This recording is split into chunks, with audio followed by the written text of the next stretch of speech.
Assalamualaikum warahmatullahi wabarakatuh. Perkenalkan, saya Fidiawan Fadila dari kelompok 7 Akuntansi Syariah semester 6 Universitas Pamulang. Di sini kelompok kami akan mempresentasikan tentang break even point. Untuk lebih jelasnya, mari kita simak video berikut ini.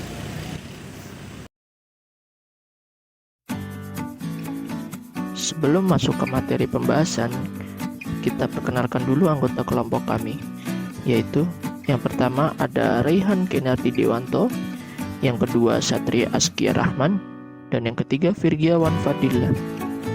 Selanjutnya materi akan dibawakan oleh teman saya. Mari kita simak.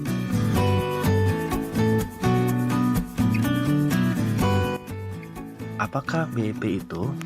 Nah, kelengkapan dari BEP itu break even point, di mana pengertian break even point menurut S. Munawir tahun 2002 dapat diartikan sebagai suatu keadaan di mana dalam operasi perusahaan tidak memperoleh laba dan tidak menderita rugi, atau dalam bahasa akuntansi kita bisa menyebut total penghasilan sama dengan total biaya. Manfaat BEP sendiri ada 3 hal. Yang pertama yaitu sebagai alat perencana untuk hasilkan laba. Yang kedua yaitu memberikan informasi mengenai berbagai tingkat volume penjualan serta hubungan dengan kemungkinan memperoleh laba menurut tingkat penjualan yang bersangkutan. Dan yang ketiga yaitu mengevaluasi laba dari perusahaan secara keseluruhan.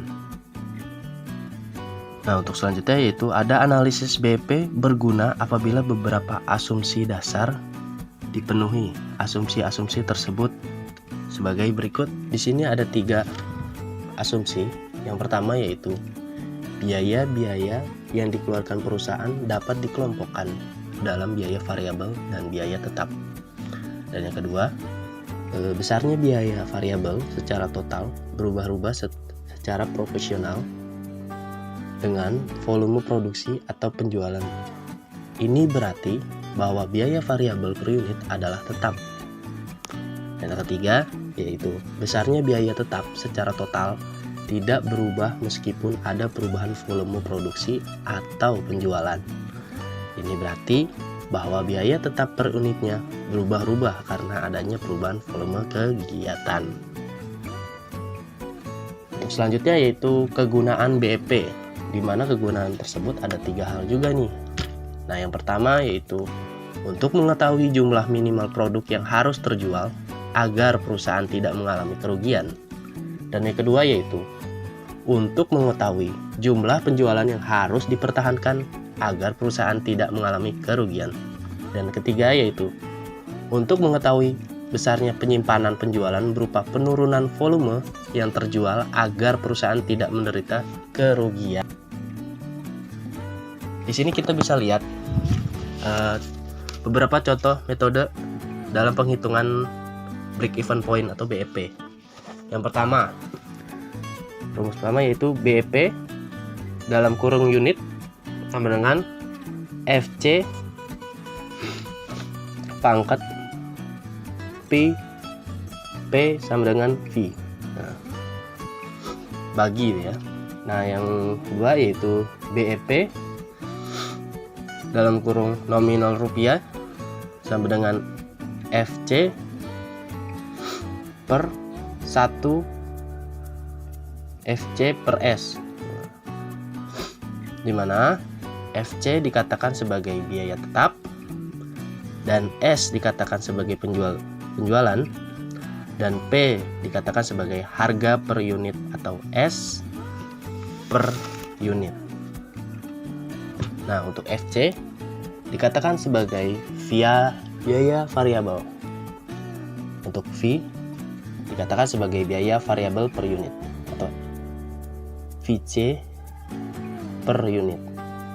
Nah, kawan-kawan, di sini kita bisa lihat contoh soal dari laporan rugi atau laba PT XYZ, di mana kita lihat beberapa tabel yaitu ada keterangan pendapatan, biaya variabel dan biaya tetap. Nah, kita lihat di sini di keterangannya yaitu ada sales penjualan sebesar 50.000 unit dengan pendapatan 5 juta. Dan COGS atau bisa kita sebut harga pokok penjualan itu sebesar pendapatannya yaitu 2.800.000 dengan biaya variabel yaitu 2.800.000. Nah, gross profit atau keuntungan yang didapat yaitu 2.200.000. Untuk operational expense, biaya operasional yaitu dari selling penjualan itu 250 dan biaya variabelnya itu ditetapkan 100. Untuk biaya tetapnya yaitu 150.000. Nah, untuk general dan administrasi itu nominalnya yaitu 500.000 biaya budgetingnya. Untuk biaya variabelnya yaitu 100. Untuk biaya tetapnya yaitu 400.000. Nah, untuk depresiasi atau bisa kita sebut dengan penyusutannya yaitu dengan nominal 250.000. Nah, di sini dia bersifat biaya tetap ya.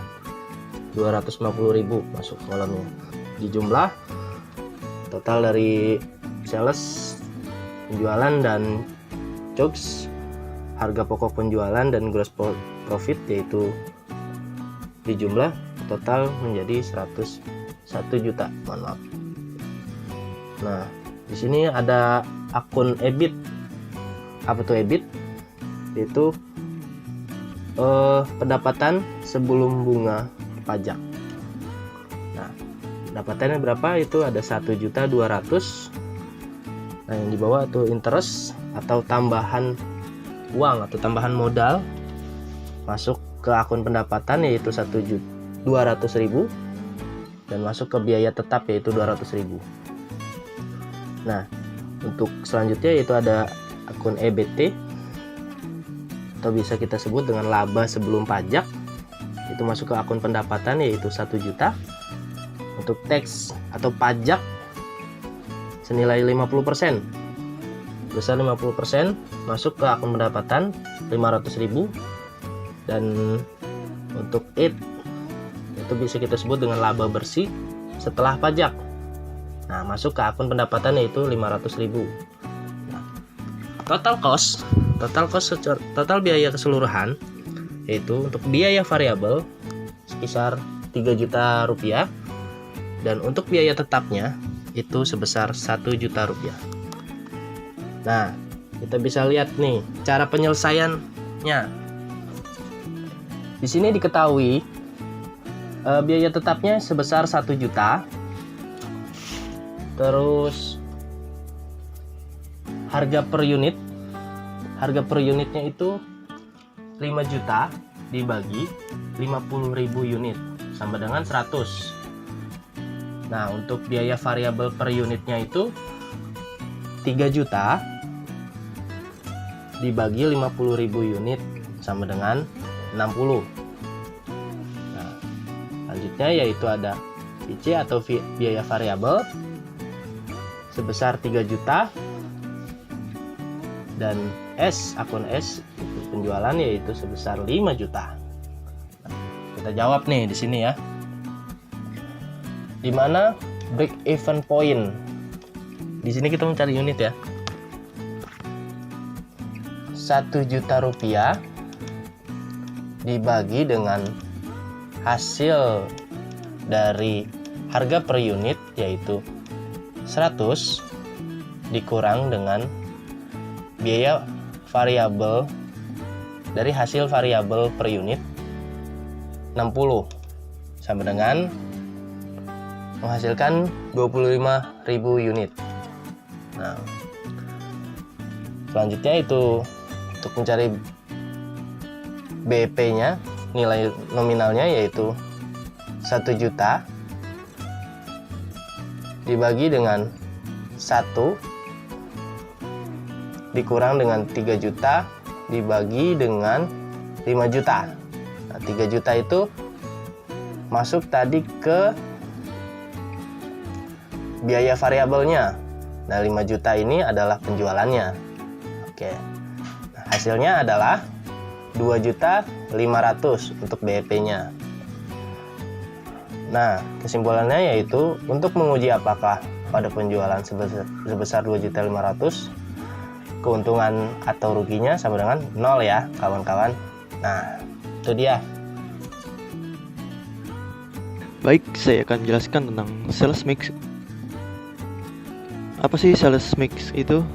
Yaitu merupakan komposisi relatif penjualan produk perusahaan. Penjualan dihitung dengan menyatakan penjualan tiap produk sebagai presentasi dari total penjualan.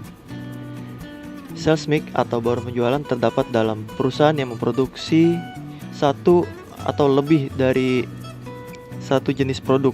Biasanya pelaku sales mix ini termasuk ke dalam usaha-usaha dagang perorangan sampai dengan pasar swalayan. Hubungan BEP atau break even point dengan sales mix yaitu break even point tetap selama sales mix juga tetap. Jadi apabila suatu perusahaan memproduksi lebih dari satu macam produk, maka komposisi atau perbandingan antara satu produk dengan produk yang lain haruslah tetap. Apabila terjadi perubahan, misal terjadi kenaikan pada produk A sedangkan produk B tetap, maka BEP pun juga akan berubah. Oke teman-teman, kita masuk ke perhitungan sales mix. Di sini terdapat contoh soal kasus terdapat di dalam tabel yang terdiri dari barang A dan barang B.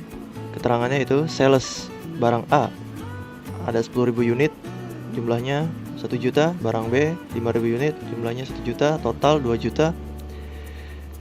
Fixed cost barang A 200.000 dan barang B 500.000, total 700.000. Variable cost barang A 600.000 dan barang B 400.000, total 1 juta. Total cost barang A 800.000, barang B 900.000, total 1.700.000. Profit barang A 200.000, profit barang B 100.000, total 300.000. Di sini kita diminta yang pertama untuk hitunglah BP total. Kedua, manakah yang lebih menguntungkan apabila barang A dinaikkan 20% dan barang B tetap, atau barang B dinaikkan 20% dan barang A tetap. Dan terakhir kita diminta untuk buatlah kesimpulan dari tabel yang sudah kita buat. Baik, kita masuk ke penyelesaian. Soal pertama kita diminta untuk menghitung BP total. Rumusnya yaitu BP total sama dengan fixed cost dibagi 1 min variable cost per sales. BP total sama dengan fixed cost-nya kita lihat di tabel sebelumnya yaitu 700.000, lalu dibagi 1 dikurang variable cost-nya yaitu 1 juta dan sales-nya 2 juta.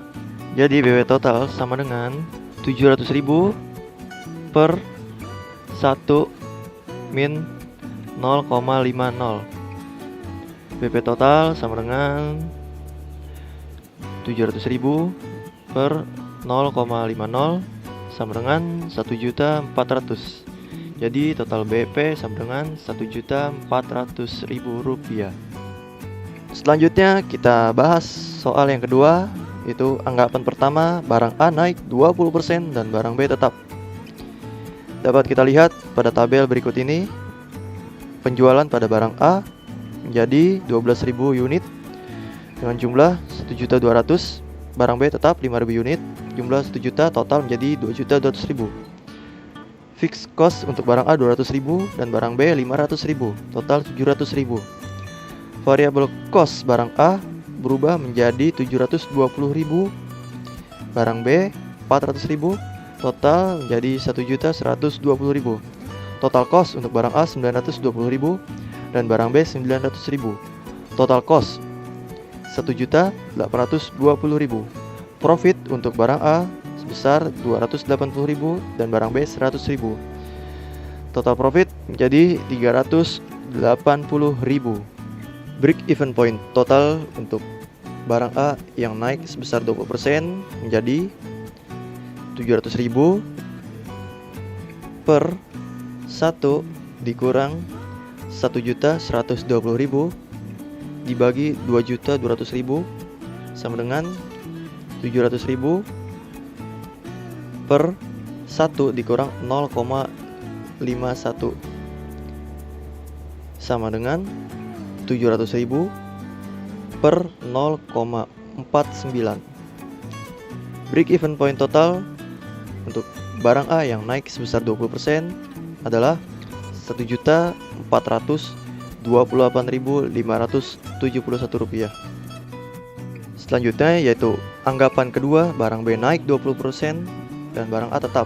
Pada tabel di sini kita lihat barang A tetap penjualan 10.000 unit jumlah 1 juta. Barang B naik menjadi 6.000 unit dengan jumlah penjualan 1.200.000, total menjadi 2.200.000. Fixed cost 200.000 untuk barang A, 500.000 untuk barang B, total menjadi 700.000. Variable cost barang A 600.000 dan variable cost untuk barang B berubah menjadi 480.000, total menjadi 1.080.000 rupiah. Total cost untuk barang A 800.000 dan untuk barang B 980.000, total menjadi 1.780.000. Profit untuk barang A 200.000 dan untuk barang B 220.000, total menjadi 420.000. Break even point total untuk barang B yang naik sebesar 20% yaitu 700.000 dibagi 1 dikurang 1.080.000 dibagi 2.200.000 sama dengan 700.000 dibagi 1 dikurang 0,49 sama dengan 700.000 dibagi 0,51 sama dengan 1.372.549.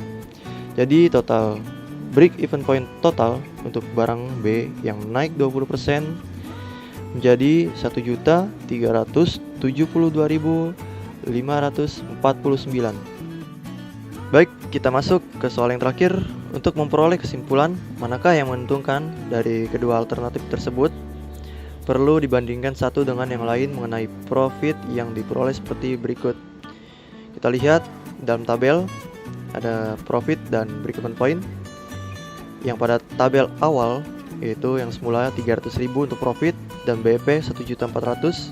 Bisa teman-teman lihat di tabel yang awal sebelum ada kenaikan 20%. Nah, saat kenaikan barang 20%, profit menjadi 380.000 dan break even point untuk barang A menjadi 1.428.571. Kenaikannya sekitar 27%. Kita lihat untuk kenaikan 20% barang B, profit berubah menjadi 420.000 dan break even point untuk barang B sebesar 1.372.549 rupiah. Kenaikannya yang semula 300.000 menjadi 420.000 sebesar 40%. Simpulannya adalah dari perbandingan tersebut dapat disimpulkan bahwa lebih menguntungkan meningkatkan 20% barang B daripada meningkatkan barang A. Kenapa? Karena profit yang diperoleh lebih tinggi dan break even point-nya lebih rendah. Bisa dilihat dari tabel tersebut jelas bahwa profit barang B itu lebih tinggi dari barang A. Maka lebih menguntungkan untuk menaikkan barang B sebanyak 20%. Baik, kita masuk ke soal yang terakhir untuk memperoleh kesimpulan manakah yang menguntungkan dari kedua alternatif tersebut. Perlu dibandingkan satu dengan yang lain mengenai profit yang diperoleh seperti berikut. Kita lihat dalam tabel ada profit dan break even point. Yang pada tabel awal yaitu yang semula 300.000 untuk profit dan BEP 1.400.000. Bisa teman-teman lihat di tabel yang awal sebelum ada kenaikan 20%. Nah, saat kenaikan barang 20%, profit menjadi 380.000 dan break even point untuk barang A menjadi 1.428.571. Kenaikannya sekitar 27%. Kita lihat untuk kenaikan 20% barang B, profit berubah menjadi 420.000 dan break even point untuk barang B sebesar Rp1.372.549. Kenaikannya yang semula 13.000 menjadi 420.000 sebesar 40%. Simpulannya adalah dari perbandingan tersebut dapat disimpulkan bahwa lebih menguntungkan meningkatkan 20% barang B daripada meningkatkan barang A. Kenapa? Karena profit yang diperoleh lebih tinggi dan break even point-nya lebih rendah. Bisa dilihat dari tabel tersebut jelas bahwa profit barang B itu lebih tinggi dari barang A. Maka lebih menguntungkan untuk menaikkan barang B sebanyak 20%. Baik, demikian teman-teman. Terima kasih. Wassalamualaikum warahmatullahi wabarakatuh.